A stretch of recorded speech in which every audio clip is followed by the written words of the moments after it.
بسم اللہ الرحمن الرحیم۔ ظفر اقبال اردو اکیڈمی تیاری برائے لیکچرار اردو مثالی پرچہ نمبر 73۔ آج کے سوالات میں پہلا سوال ہے، خشک چشمے کے کنارے کس کے تنقیدی مضامین ہیں؟ تو یہ ناصر کاظمی کے ہیں۔ ایران میں اجنبی نون مہم راشد کا شعری مجموعہ ہے۔ اقبال دشمنی ایک مطالعہ ڈاکٹر ایوب صابر کی کتاب ہے۔ نوائے سروش شرح ہے کلام غالب کی جو غلام رسول مہر نے لکھی ہے۔ اقبال کی طویل نظم مسجد قرطبہ اسپین میں ہے۔ محمد حسین آزاد کی 100 سالہ برسی 2010 میں منائی گئی۔ ہو بہو کھینچے گا لیکن عشق کی تصویر کون، اٹھ گیا ناوک فگن مارے گا دل پہ تیر کون۔ داغ دہلوی کا شعر ہے، یہ اقبال کے لیے ہے۔ خواب لے لو خواب نون میم راشد کی یہ لائن انتھا کباڑی نظم کی ہے۔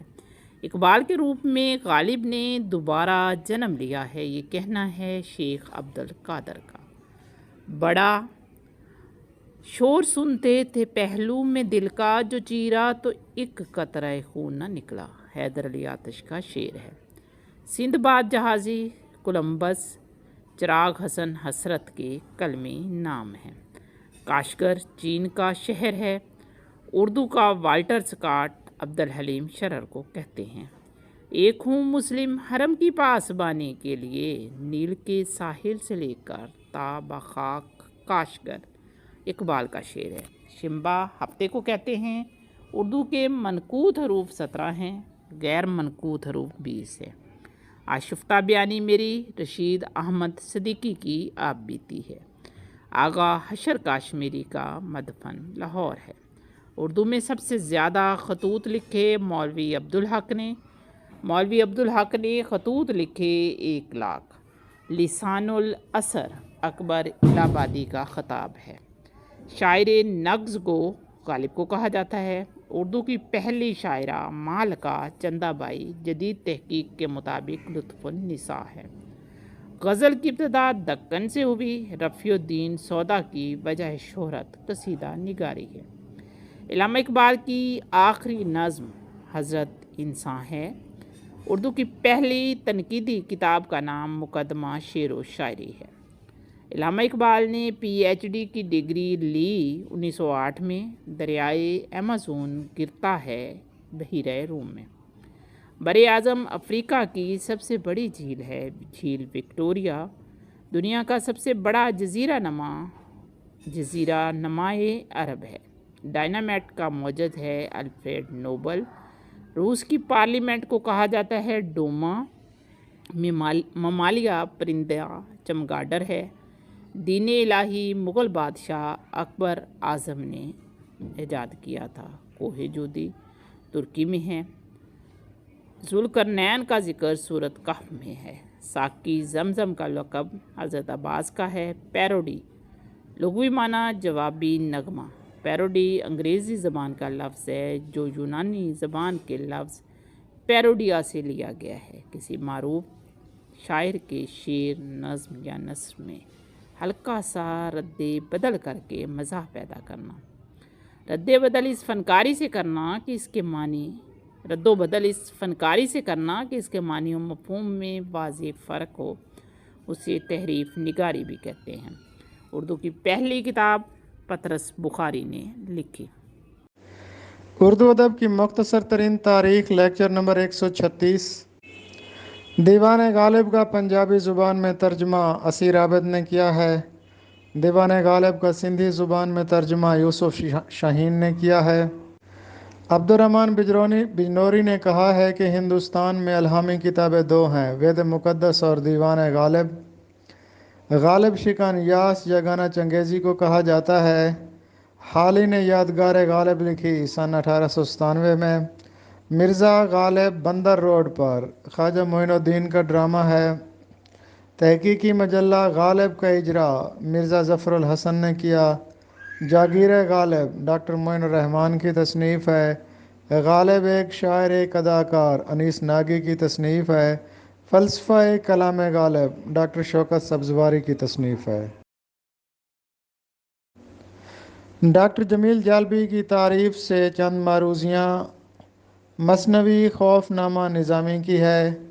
میرا جی شمس العشاق کی شاعری کا موضوع تصوف تھا۔ خوش نامہ، خوش نغز اور مفرح الکروب شہادت و تحقیق ان کی نظمیں ہیں۔ سید اشرف بیابانی کا دور حیات 1459 تا 1528 عیسوی تک ہے۔ سید اشرف شاہ بیابانی کی تصانیف میں لازم المبتدی، واحد باری، نوسرہار شامل ہیں اور ایک تصنیف قصہ آخر الزماں کا ذکر بھی ہے۔ لازم المبتدی 198 اشعار پر مشتمل ہے جس میں خواتین اور مرد کے مسائل کو بیان کیا گیا ہے۔ مثنوی نوسرہار 1503 کو لکھی گئی اور اس کا جو موضوع ہے وہ واقعہ کربلا ہے۔ تاریخ فرشتہ محمد قاسم فرشتہ نے لکھی ہے۔ تذکرۃ الملوک رفیع الدین شیرازی کی تصنیف ہے۔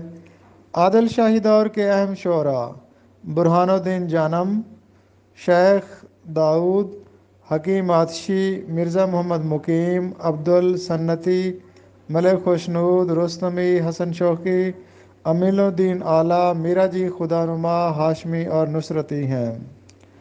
بہمنی دور میں شاہی زبان جو دفتر میں تھی وہ ہندی تھی۔ لغت شناسی آڑ کا مطلب ہے اوٹ یا بچاؤ۔ آڑ لینا کسی چیز کی اوٹ میں ہونا، آڑے آنا بیچ میں پڑنا، حمایت کرنا، آڑے ہاتھوں لینا، برا بھلا کہنا، قائل کرنا۔ آزاد طبع وہ شخص جو کسی بات کا پابند نہ ہو۔ آزار بیماری یا بکھیڑے کو کہا جاتا ہے۔ آزردگی ناراضی اور اداسی کو کہا جاتا ہے۔ آزردہ ناراض، ناخوش، اداس۔ آزوقہ تھوڑی سی غذا۔ آزار حضرت ابراہیم علیہ السلام کے چچا کا نام جو بت پرست تھا۔ بسم اللہ الرحمن الرحیم۔ ادبی معلومات سیٹ نمبر 1205۔ پہلی معروضی ہے تلمیذ الرحمن کسے کہتے ہیں؟ تلمیذ الرحمن کا مطلب ہوتا ہے خدا کا شاگرد، مراد ہے شاعر۔ اقبال کا ایک شعر ہے، پاک رکھ زباں اپنی تلمیذ رحمانی ہے تو، ہو نہ جائے دیکھنا تیری صدا بے آبرو۔